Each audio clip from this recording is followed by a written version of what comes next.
standing outside the closed gates of the former Carlow sugar plant in Carlow town at the start of 2011. And for many years I've been campaigning to get a biofuel plant into Carlow. When we heard the sad news that the plant was going to close, I wanted to make sure that Carlow could retain those jobs and that we could actually change from making sugar into making ethanol. And from my studies, I know that we could power 60,000 cars in Carlow and have a renewable source of fuel in our town. And that's what I've been working on for the last couple of years. Indeed, I held a conference here in Carlow just before I was elected. And indeed, one of the people who came to that conference was a potential investor.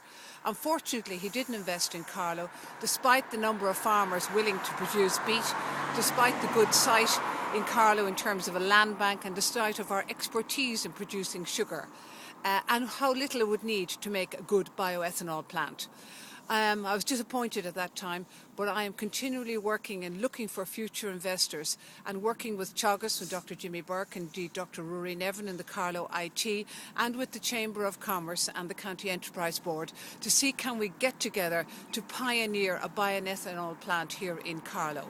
This is what we need to create jobs in our economy, which is going through a deep recession. I believe that renewable energy and something like a bioethanol plant is what Carlow needs. And I believe the future can be bright for Carlow if we can seek an investor for this plant here. We know we can produce ethanol, we know we can produce the beet, which is the raw material. We know it is a very economical crop in terms of using the tops and the tails of the beet with very, very little waste. All we need is a good investor and the goodwill of the people of Carlow to drive this forward. Indeed, I'm working with a group in Carlow at the moment, and indeed people outside of the country, to try and bring forward an investor. Let us hope that we can do it in 2011.